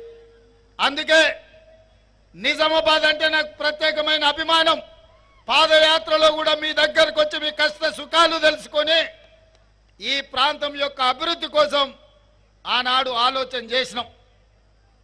అందుకే వస్తానే మీ చక్కెర కర్మాగారం విషయంలో శ్రీధర్ బాబు గారిని, పెద్దలు జీవన్ రెడ్డి గారిని సమన్వయపరిచి రాష్ట్ర ప్రభుత్వం నుంచి ఒక ఉపసంఘం ఏర్పాటు చేసి మనం ఖచ్చితంగా బోధన్ షుగర్ ఫ్యాక్టరీ, నిజాం ఆనాడు ఏషియాలోనే పెద్ద షుగర్ ఫ్యాక్టరీని ఇక్కడ నిర్మించి ప్రపంచానికి ఆదర్శంగా నించున్నాడు. ఇవాళ కేసీఆర్ గారు వచ్చి తెరిచి ఉన్న చక్కెర కర్మాగారాన్ని మూత వేసిండు. దాన్ని తెరవాలనే ప్రభుత్వ నిర్ణయం తీసుకొని విధి విధానాల కోసం శ్రీధర్ బాబు గారు, పెద్దలు జీవన్ రెడ్డి గారు దాని మీద కార్యక్రమం చేపట్టిండ్రు. రైతులందరం కలవడం జరిగింది. ఎన్నికల కోడ్ ముగిసిన 2-3 నెలల లోపే వీలైతే సెప్టెంబర్ 17 లోపల ఇక్కడిని చక్కెర కర్మాగారాలను తెరిపించే బాధ్యత మా మంత్రివర్గం తీసుకుంటుంది. ఈ ప్రాంత రైతులను ఆదుకునే బాధ్యత కాంగ్రెస్ ప్రభుత్వం తీసుకుంటుందని నేను ఈ సందర్భంగా తెలియజేస్తున్నా. మిత్రులారా, నేను మీకు కొన్ని అంశాలు గుర్తు చేయదలుచుకున్నా. 2004, 2009 మా అన్న మధు యాస్కిన్ మీరు ఎంపీగా గెలిపిస్తే పార్లమెంట్లో కొట్లాడి సోనియమ్మను ఒప్పించి తెలంగాణ రాష్ట్రాన్ని తీసుకొచ్చిందంటే మీ నిజామాబాద్ ఎంపీగా మిత్రుడు మధు యాస్కి గారు సాధించిన విజయం అని చెప్పి ఈరోజు నేను చెప్పదలుచుకున్నా. మరి 2014లో కల్వకుంట్ల కవిత గారిని మీరు గెలిపించారు. సరే, కేసీఆర్ బిడ్డను, నిజామాబాద్కు నిధులు వస్తాయనో 100 రోజుల్లో చక్కెర కర్మాగారం తెరుస్తుందనో మీరందరూ కూడా కవిత గారికి అండగా నిలబడ్డారు. మరి కవిత గారు 5 ఏళ్ళైనా చక్కెర కర్మాగారం తెరిపించలే, పసుపుకు గిట్టుబాటు ధర ఇవ్వలే, ఎర్రజొన్న రైతుల గురించి చెప్పాల్సిన పని లేదు. మొక్కజొన్న, సోయాబీన్ ఈ ప్రాంతంలో పండించే రైతులను పట్టించుకోలేదు. ఇక వాళ్ళ నాయన అయితే ఒక అడుగు ముందేసి ఎవడు ఊరేస్తే వాడు ఊరేసుకున్నట్టే అని చెప్పి చంద్రశేఖరరావు చెప్పిండు. అప్పుడు చైతన్యం కలిగిన ఈ ప్రాంత రైతాంగం ఒక నిర్ణయం తీసుకున్నారు. బిడ్డ మళ్ళీ అయితే రా, నీకు లగ్గం చేయకపోతే చూస్తామని చెప్పి. అందుకే ఆయల్ల మీరందరూ ఈ ప్రాంత రైతులు దాదాపుగా 100 మంది 2019 ఎన్నికల్లో నామినేషన్లు వేసి అందులో 80 మంది ఎన్నికల క్షేత్రంలో నిలబడి 100 రోజుల్లో చక్కెర కర్మాగారం తెరుస్తాను మాట ఇచ్చి మోసం చేసిన కల్వకుంట్ల కవితను కల్వకుంట్ల చంద్రశేఖరరావును 100 మీటర్ల గోతి తీసి పాతి పెట్టి మళ్ళా మొక్క మొలవకుండా మొత్తం కాంక్రీట్ చేసి పెట్టారు. ఆ దెబ్బకు 2024లో కల్వకుంట్ల కవిత గారు ఎన్నికల్లో పోటీ చేయడానికే భయపడ్డారు. అంటే నిజామాబాద్ రైతాంగంతో పెట్టుకుంటే శాశ్వతంగా ఇక్కడి రైతులను మోసం చేస్తే శాశ్వతంగా రాజకీయంగా సమాధి చేస్తామని చెప్పి ఈ ప్రాంత రైతులు నిరూపించారు. మిమ్మల్ని నేను అభినందిస్తున్నా. సరే ఏనుగులను తినేటోడు పోయింది అనుకుంటే పీనుగలను తినేటోడు వచ్చిండు. ఆమె 100 రోజుల్లో చక్కెర కర్మాగారం తెస్తా అన్నది. ఇక మా బండి గుండు ఉన్నారా మీ దగ్గర? ఇక బండిని గుండును నమ్మేటట్టు లేదని మీకు బాండ్ పేపర్ రాసిచ్చిండు 5 రోజులల్లా మీకు పసుపు బోర్డు తెస్తా అని. మరి రాజ్నాథ్ సింగ్ గారు, రామ్ మాధవ్ గారు, భారతీయ జనతా పార్టీ నాయకులందరూ చెప్పిండ్రు పసుపు బోర్డు ఇస్తామని. మరి నరేంద్ర మోడీ గారు చివరికి మొన్న పసుపు బోర్డు ఇస్తామని జీవో ఇస్తే అక్కడ నిజామాబాద్ అనేది మర్చిపోయిండు. అందులో మీరు ఒక్కసారి ఆ జీవో చూడండి, అందులో ఏంది లేదు. ఎక్కడ పెడతాడో నాకు తెలియదు. హిమాలయ పర్వతాలలో పెడతాడో, శంకరగిరి మాన్యంలో పెడతాడో, లేకపోతే నిజామాబాద్ గడ్డ మీద పెడతాడో. ఇవాళ కాడికి వరకు అది రాలే. కానీ ఆయన మారు వేషంతో ఇక్కడ పెట్టిన స్పైసెస్ బోర్డును అదే పసుపు బోర్డు అని నమ్మించే ప్రయత్నం చేసిండు, బుకాయించే ప్రయత్నం చేసిండు. గిదే గది గదే గిది అని. నేను అడగదలుచుకున్న మిత్రుడు ధర్మపూర్ అరవిందును, గ్రామాలలో బట్టలు ఉత్కనికే రిన్ సబ్ అని ఉంటుంది. ఈ రిన్ సబ్కు డూప్లికేట్ కింద సేమ్ అట్లనే ఉంటుంది రన్ సబ్ అని ఒకటి వచ్చింది. ఏమయ్యా మిత్రమా అరవిందు, పసుపు బోర్డుకు స్పైసెస్ బోర్డుకు తేడా తెలియనోళ్ళనే మా రైతులు. ఆకాశం ఇంకా ఇట్లా చూడకుంటేనే మబ్బులు ఎప్పుడైతాయో, మేఘాలు ఎప్పుడు కమ్ముకుంటాయో, వాన ఎప్పుడు కురుస్తుందో, పసుపు ఎప్పుడు వేయాలో, కందులు ఎప్పుడు పండించాలో, మిర్చి ఒడ్లు ఎక్కడ వేయాలో, ఏ భూములు వేయాలో తెలిసిన వాళ్ళు మా నిజామాబాద్ జిల్లా రైతులు. వెనకటికి ఎవడనంట తాతకే దగ్గు నేర్పిండట. ధర్మపురి గారు ఇవాళ మా నిజామాబాద్ రైతులకు బోర్డుల గురించి చెప్తున్నాడు. ఒకవేళ నిజామాబాద్ రైతుల గురించి తెలుసుకోవాలంటే అరవింద్, నువ్వు కాన్వెంట్ స్కూల్లో చదివినా నీకు పెద్ద తెలియదు, కానీ ధర్మపురి శ్రీనివాస్ గారిని అడుగుంది చెప్తారు ఈ ప్రాంత రైతులు ఎంత చైతన్యవంతులు. ఇవాళ నేను గర్వంగా చెప్తా, హర్యానా పంజాబ్ రైతులు ఈ దేశంలో ఏ సమస్య వచ్చినా నిలబడి ప్రధానమంత్రి అయినా కేంద్ర ప్రభుత్వాన్నైనా నిలదీసి మెడలు బట్టి వంగబెట్టి సమస్యల్ని పరిష్కరించుకునే శక్తి హర్యానా పంజాబ్ రైతాంగానికి ఉంది. నరేంద్ర మోడీ రైతు వ్యతిరేక నల్ల చట్టాలు తెస్తే 16 నెలలు ఢిల్లీ సరిహద్దుల్లో లక్షలాది మంది రైతులు మోహరించి నరేంద్ర మోడీని ఓడించి రైతు వ్యతిరేక నల్ల చట్టాలను రద్దు చేసి రైతుల క్షమాపణ చెప్పించిన శక్తి హర్యానా పంజాబ్ రైతులకు ఉంది. ఆ తర్వాత దేశంలో ఆర్మూర్ నిజామాబాద్ రైతులకే ఆ పౌరుషం ఉంది అని నేను చెప్తున్నా. ఈ దేశంలో పంజాబ్ హర్యానా రైతులతో సమానంగా ఆత్మగౌరవంతో బతికే రైతాంగం ఎవరైతే ఉన్నారంటే అది నిజామాబాద్ ఆర్మూర్ ప్రాంతంలో. ఈ ప్రాంతంలో పసుపు వండించే, ఎర్రజొన్నలు వండించే రైతులు ఏ ప్రభుత్వాన్నైనా మెడలు వంచి వాళ్ళ సమస్యల్ని పరిష్కరించుకునే శక్తి ఈ ప్రాంత రైతాంగానికి ఉంది. అందుకే మిత్రులారా, 100 రోజుల్లో చక్కెర కర్మాగారం తెస్తా అన్న వాళ్ళను వాళ్ళ కర్మ గాలింది, వాళ్ళని పొలిమేర్లు దాటే వరకు తరిమేను.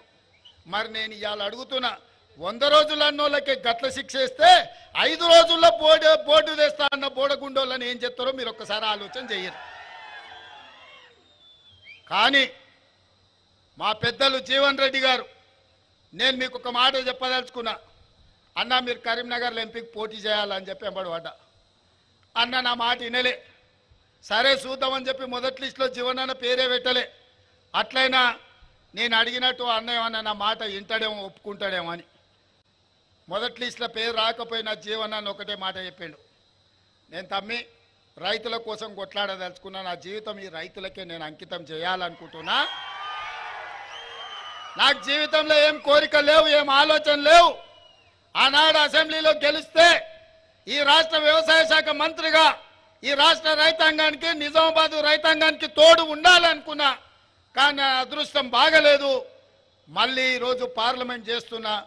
నేను నిజామాబాద్లోనే చేస్తా. నా కోరుట్ల, జగిత్యాల, నిజామాబాద్ పార్లమెంట్లు ఉంది. నిజంగా రైతులకు నేను అండగా నిలబడాలి, పార్లమెంట్లో మాట్లాడాలి, పసుపు బోర్డును, చక్కెర కర్మాగారాన్ని తెరిపించాలి, ఈ ప్రాంతాన్ని అభివృద్ధి పదం వైపు నడిపించాలి, రైతులకు గిట్టుబాటు ధర ఇవ్వాలి అని పెద్దలు జీవన్ రెడ్డి గారు చెప్పిండ్రు. నేను మీకు మాటిస్తున్న వేదిక మీద నుంచి మా మిత్రులందరి అనుమతితోటి ఖచ్చితంగా రాబోయే ఎన్నికల్లో ఇండియా కూటమి కేంద్రంలో ప్రభుత్వం ఏర్పాటు చేస్తుంది. పెద్దలు జీవన్ రెడ్డి గారిని కేంద్ర వ్యవసాయ మంత్రిగా, పెద్దలు జీవన్ రెడ్డి గారిని ఈ తెలంగాణ రాష్ట్రంలో కేంద్ర స్థాయిలో ఆనాడు జైపాల్ రెడ్డి గారు ఉన్నారు. కేంద్రంలో పెద్ద పెద్ద మంత్రి పదవులకు వన్నె తీసుకొచ్చింది జైపాల్ రెడ్డి గారు. పెద్దలు కీర్తిశేషులు పివి నరసింహారావు గారు పేరు తెచ్చిండ్రు ఈ ప్రాంతానికి, ఈ దేశానికి. ఇవాళ స్థాయిలో గౌరవం ఉన్న వాళ్ళు, ప్రజలకే అంకితమైన వాళ్ళు, సమస్యల పట్ల అవగాహన ఉన్నవాళ్ళు, రైతాంగాన్ని ఆదుకునే మనసున్న నాయకుడి తెలంగాణ రాష్ట్రంలోనే లేడు. అది ఒక్క జీవనన్న మాత్రమే. అందుకే సోనియా గాంధీ గారిని, మల్లికార్జున్ ఖర్గే గారిని, రాహుల్ గాంధీ గారిని ఒప్పించి మెప్పించి నేను కేంద్ర వ్యవసాయ శాఖ మంత్రిగా జీవన్ రెడ్డి గారికి పదవిని తీసుకొచ్చే బాధ్యత నాది. మీ బిడ్డ మీకోసం కొట్లాడేటైనా ఎవరినో అడుగో, ఎవడో సంతకం పెట్టో ఏదో నిర్ణయం చేయాలని తిరగాల్సిన పని లేదు. ఆయననే సొంతంగా సంతకం పెట్టి మీ చెరుకు కర్మాగారం, మీ పసుపు బోర్డును సాధించి సంతకం పెట్టే సత్తా జీవన్ రెడ్డి గారికి పార్టీ ఇస్తుంది. మరి ఇది నిజం కావాలి అంటే జీవన్ రెడ్డి గారు నిజామాబాద్ పార్లమెంటుకు గెలవాలి మిత్రులారా. ఒక్కొక్కసారి ఓటమికి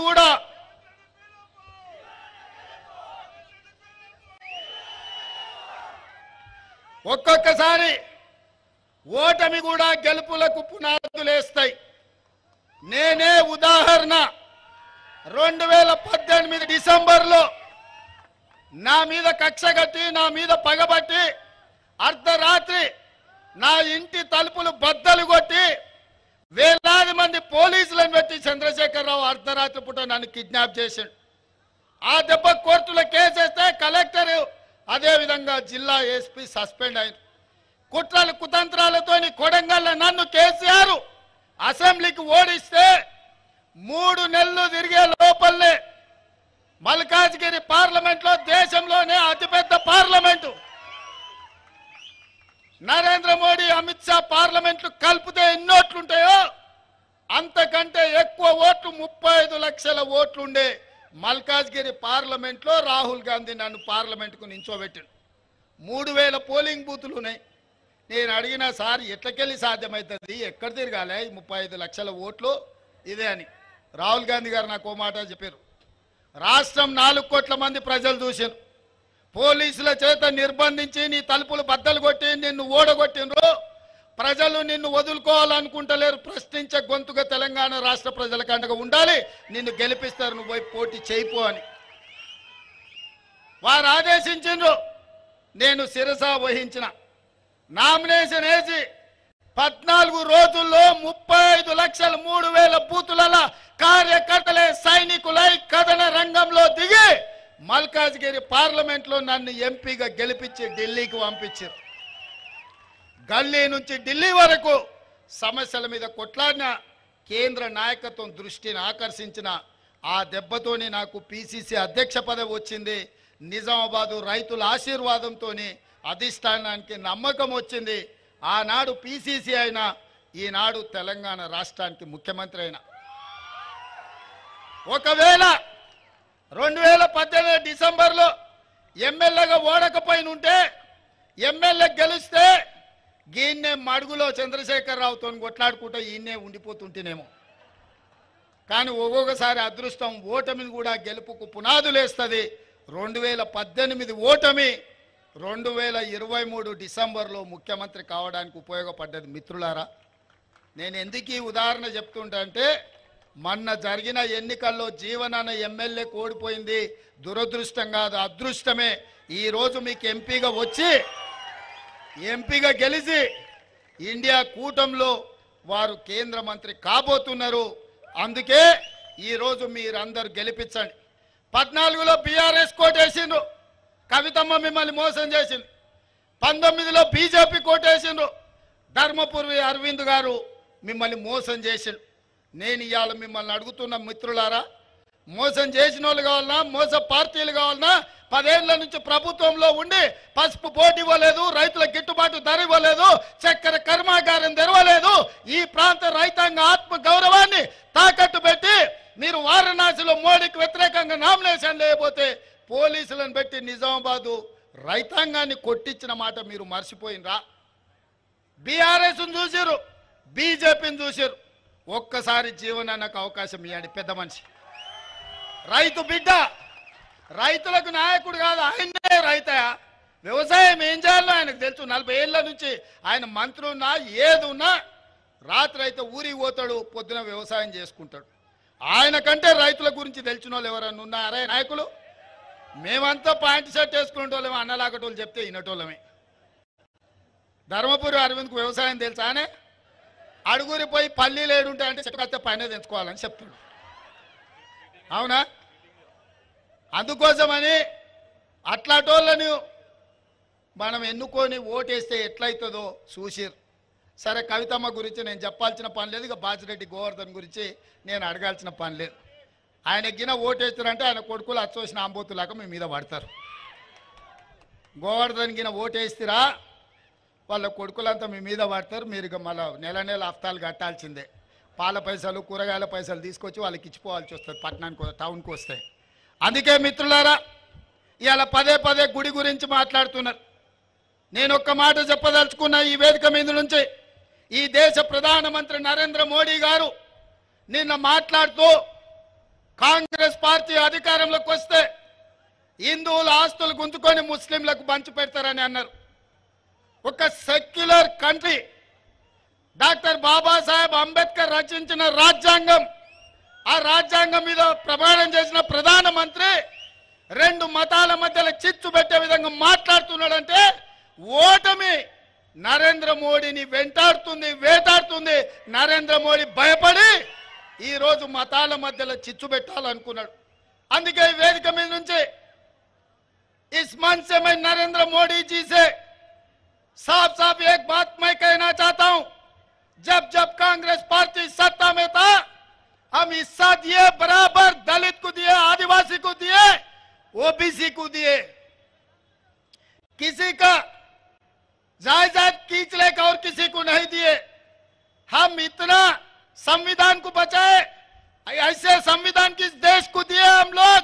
अगर भाई का जायदाद दूसरे भाई को देना है तो भी कानून के हिसाब से देना पड़ता, मगर किसी का जायदाद खींच लेकर और किसी को देने का कानून अपना देश में नहीं है। 13 साल मुख्यमंत्री था मोदी जी, 10 साल प्रधानमंत्री था।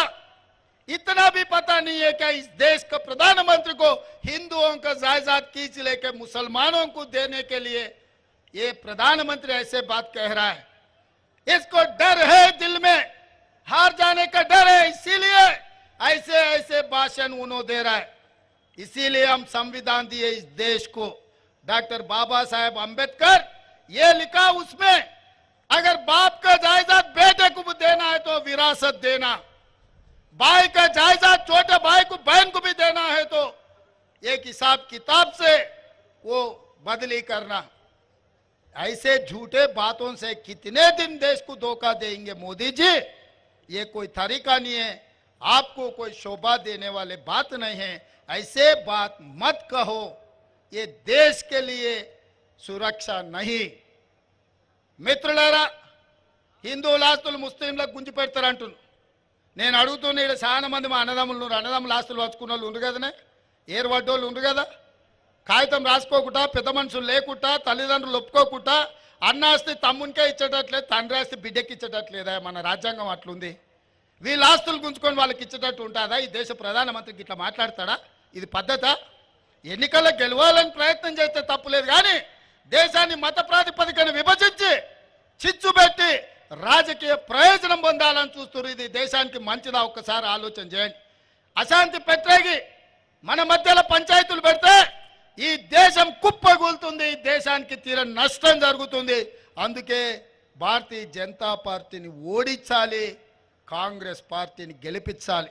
ఇంకొక మాట కూడా నేను చెప్పదలుచుకున్న మా బీజేపీ మిత్రులకు, దేవుడు గుడిలో ఉండాలి, భక్తి గుండెల్లో ఉండాలి. మిత్రులారా, దేవుడు గుడిలో ఉండాలి, భక్తి గుండెల్లో ఉండాలి. పోలింగ్ బూతుల డబ్బాలల్లో కాదు మిత్రులారా. మీరు చేసే వ్యాపారం, మీ రాజకీయ వ్యాపారం, మీ స్వార్థం ఈ దేశ ప్రజలకు అర్థమైతలేదని అనుకోకండి. ఇంత దుర్మార్గం, ఇట్లాంటి ఆలోచన ఈ దేశానికి మంచిది కాదు. మన పెద్దలు డాక్టర్ బాబాసాహెబ్ అంబేద్కర్ ఈ దేశానికి రాజ్యాంగం ఇచ్చింది. ఒక సెక్యులర్, ఒక మత సామరస్యంతో కూడుకున్న పరిపాలనను అందించడానికి అవకాశం ఇచ్చింది. కేవలం మీరు గెలవడం కోసం ఇట్లాంటి కుట్రలు కుతంత్రాలు చేయడం ఈ దేశానికి మంచిది కాదు. ఇట్లాంటి ఆలోచన మానుకోండి. రాముడు మీకే కాదు, మాకు రాముడే.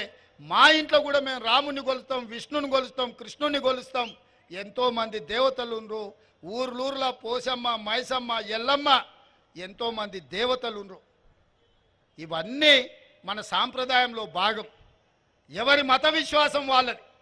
నేను హిందువునని గర్వపడతా, ముస్లింలను, క్రిస్టియన్లను, సిక్కులను ఆదరిస్తా, గౌరవిస్తా. ముఖ్యమంత్రిగా నా బాధ్యత మత సామరస్యం పాటించడం అనేది రాజ్యాంగం మనకు నేర్పిన, మన పెద్దలు తరతరాలుగా మనకిచ్చిన మన సాంప్రదాయం. ఊర్లలో పీర్ల పండుగ ఎవరయ్యా? మనం కాదా చేసేది? అలా వాడేది మనం కాదా? ఊర్లో ఏదైనా ఉండి చర్చిలో క్రిస్మస్ వస్తే 10 మందికి మనం సాయం చేస్తలేమా? మన గణేష్ నిమజ్జనం వస్తే ముస్లింలు మనకు అండగా నిలబడతలేరా హైదరాబాద్లో? ఇది మన సంస్కృతి, మన సాంప్రదాయం. దీన్ని కూడా రాజకీయాలకు వాడుకోవాలని బీజేపీ చూస్తుంది. మిత్రులారా, ఇది దేశానికి మంచిది కాదు. కాంగ్రెస్ ఎన్నో 50 ఏళ్ళ అధికారంలో ఉంది. అధికారం కాంగ్రెస్కు కొత్త కాదు, ప్రతిపక్షం అసలే కొత్త కాదు.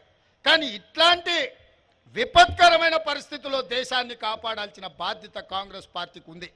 అందుకే ఈరోజు ఇందిరాగాంధీ గారి దేశం కోసం ప్రాణాలు ఇచ్చారు, రాజీవ్ గాంధీ గారి దేశం కోసం ప్రాణాలు ఇచ్చారు, సోనియా గాంధీ, రాహుల్ గాంధీ గారి దేశం కోసం పదవులు త్యాగం చేశారు. ఇక ఇప్పుడు త్యాగాలు చేసేది లేదు, కొట్లాడేదే ఈ దేశానికి రాహుల్ గాంధీని ప్రధానమంత్రిని చేసేదే అని చెప్పి నేను ఈ సందర్భంగా తెలియజేస్తున్నా మిత్రులారా. అందుకే ఈరోజు మీకు స్పష్టంగా 3 మాటలు ఇస్తున్నా. మీ చక్కెర కర్మాగారం తెరిపించే బాధ్యత మాది, కాంగ్రెస్ ప్రభుత్వం అని చెప్పి నేను చెప్పదలుచుకున్నా. అదేవిధంగా పసుపు బోర్డు కేంద్ర ప్రభుత్వం ఇవ్వాలి. ప్రభుత్వం ఎన్డీఏ ఓడి ఇండియా కూటమి గెలిస్తే పసుపు బోర్డు జీవన మంత్రిగా తీసుకొచ్చి మీకు ఇస్తాడు. లేకపోతే ప్రశ్నించే గొంతుకై మోడీ మెడల్ వంచి మీ పసుపు బోర్డు మా జీవనాన్ని తీసుకొస్తాడు. నాది పూచి అని చెప్పి నా మిత్రులకు చెప్తున్నా.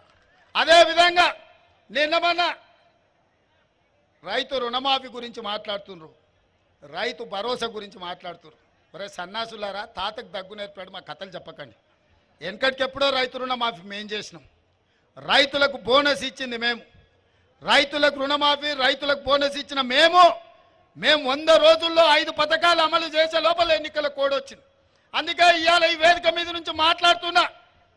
బాసర సరస్వతి మందిరం మీద ఒట్టే చెప్తున్నా, 15 ఆగస్టు లోపల రైతాంగానికి 2 లక్షల రూపాయల రుణమాఫీ చేస్తుంది మా ప్రభుత్వం. నాది, మా మంత్రివర్గానికి బాధ్యత. మీ రైతులకు రుణమాఫీ చేసి మీ రుణం తీర్చుకుంటాం. ఈ ప్రభుత్వం మీది. మీరు కష్టపడి కొట్లాడి మీరు గెలిపిస్తే వచ్చిన ప్రభుత్వం. ఈ రైతాంగం కోసమే ఈ ప్రభుత్వం ఉన్నది. ఈ రైతాంగాన్ని ఆదుకునే బాధ్యత మాది. ఇదే కాదు, ఆనాడు కేసీఆర్ ఊరేస్తే ఊరేసినట్టే అని మిమ్మల్ని బెదిరించి ఆయన మాత్రం ఫామ్ హౌస్ లో 150 ఎకరాలలో ఒట్లు వండించుకుంటే బండారం బయట పెట్టి బట్టలు ఇప్పదీసి బజార్లో నిలబెట్టిన కేసీఆర్. ఆ రైతులకు నేను మాట ఇస్తున్నా, ఎంతైనా వరి పండించుకోండి, 500 రూపాయల బోనస్ అదనంగా ఇచ్చి మీ ఒడ్లు కొనే బాధ్యత మా ప్రభుత్వానికి. ఈ గడ్డ నా తెలంగాణ కోటి రతనాల వీణ అన్న దాశరథి గడ్డ. ఈ నిజామాబాద్ గడ్డ ఇక్కడనే జైల్లో తెలంగాణ ఉద్యమానికి ఊపిరి ఊదింది దాశరథి గారు. నా తెలంగాణ కోటి రతనాల వీణ అని నిజామాబాద్ గడ్డ మీద నుంచి చెప్పారు. ఈ గడ్డ ఆనాడు ఎం నారాయణ రెడ్డి గారు మొట్టమొదటి తెలంగాణ ఉద్యమంలో క్రియాశీలక పాత్ర పోషించిన గడ్డ. ఈ గడ్డ సదాలక్ష్మి తన సొంత బంగారాన్ని అమ్మి తెలంగాణ ఉద్యమానికి అండగా నిలబడ్డ గడ్డ. ఈ గడ్డ జట్టి ఈశ్వరీబాయి ప్రాతినిధ్యం వహించిన గడ్డ. ఈ గడ్డ ఆర్గుల రాజారాం ఈ ప్రాంతం నుంచి పేదల తరఫున నిలబడి ఈ ప్రాంత అభివృద్ధి కోసం పనిచేసిన గడ్డ. ఈ గడ్డ పెద్దలు మండవ వెంకటేశ్వరరావు తెలంగాణ రాష్ట్రంలోనే నిజాయితీ గల నాయకుని చూపించండి అంటే నిటారుగా నిలబడి చూపించే మండవ వెంకటేశ్వరరావు గారు ఈ ప్రాంతం నుంచి ప్రాతినిధ్యం వహించిన గడ్డ. ఈ గడ్డ పెద్దలు సుదర్శన్ రెడ్డి గారు ప్రాతినిధ్యం వహిస్తున్న గడ్డ. ఈ గడ్డ డి శ్రీనివాస్ గారు అన్న చెప్తున్నాడు, డి శ్రీనివాస్ గారు కూడా కానీ కాకపోతే కొడుకు అక్కడ పోయి తానికి చెడ్డ పేరు తెచ్చాడు.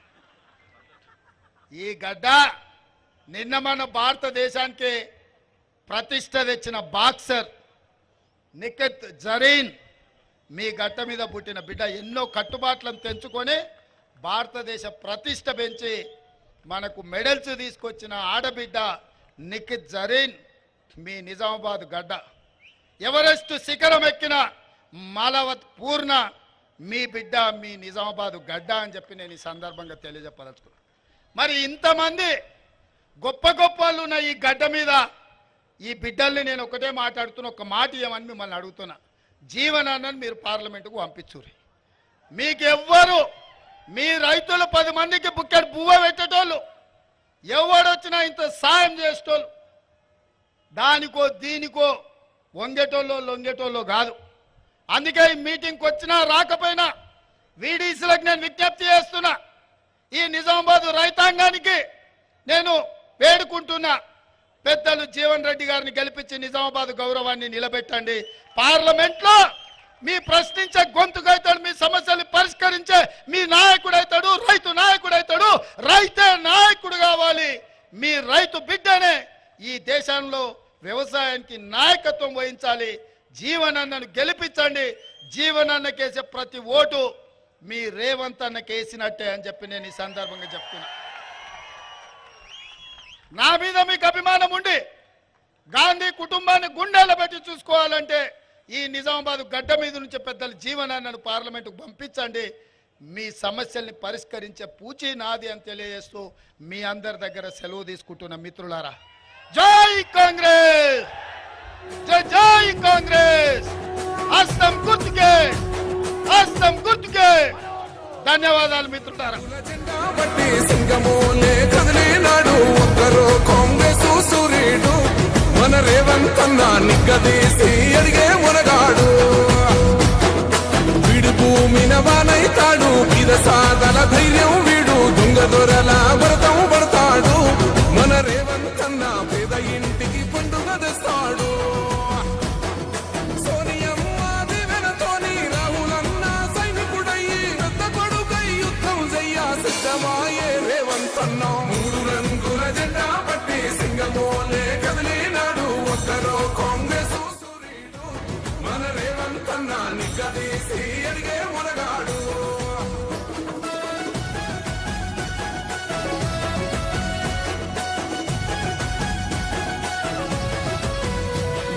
నడులెన్ని జరిగిన గాని నడువలేదు రేవంత్ అన్న, గంతకంత ఎత్తుకు ఎదిగాడు. అసలాగ నేడే మొదలంటున్నాడు. ముక్కనాడు